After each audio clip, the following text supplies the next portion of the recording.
So here we have the MG ZS electric vehicle on a 20 plate. I'm going to start off by showing you inside the boot, and then we'll hop in and run through some controls on the inside of the car from there.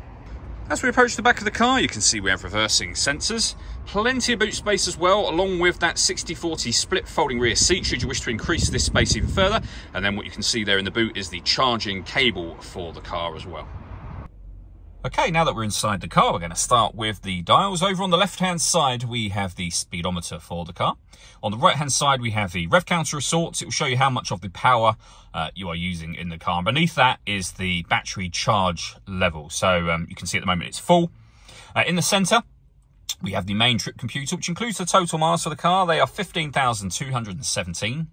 You can change the information displayed in that central section using buttons on the steering wheel. So there are various different menus available to you and different information within each menu as well. And the buttons that I was using to change that information is just here. We have voice activation for your phone over there as well. On the left-hand side, we have further phone controls and stereo controls for the car.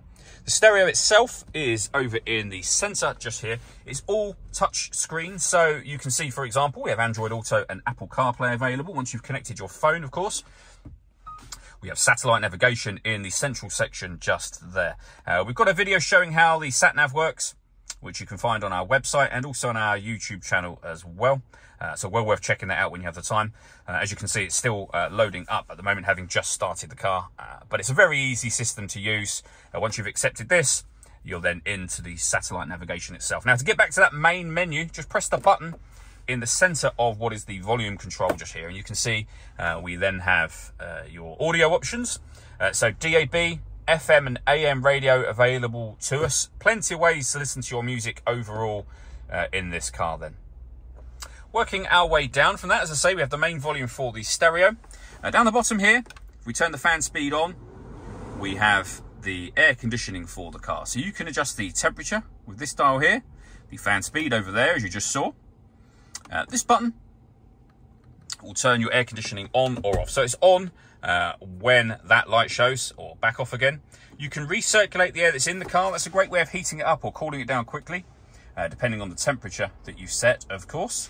And then down the bottom here, we can determine what direction we like the air to be distributed in. We've also got a heated driver and passenger seat as well. We then have various buttons for electric modes within the vehicle and the dial for the gears. So we're in park at the moment, which is why this button is illuminated. But you can take it out of park to put it into neutral, drive, or reverse as well. When it's in reverse, you'll also see that this car, as well as the parking sensors, has a parking camera as well. The last thing I wanted to talk about is the panoramic glass roof. So up here, there's a button that will open the sun blind, first of all. So you can open the sun blind all the way to the back of the car, to the rear seats. And obviously you can leave it like this, and that will let in a lot of extra light to the car. Treat it as an extra window, if you will. Or this dial will rotate, and that will open the front section as a full sliding sunroof, as you can see. All that leaves me to say is thank you for taking the time to watch this video. If you'd like to come and see the car in person and have a test drive, please feel free to call either of our MJA sites. We'd love to hear from you soon.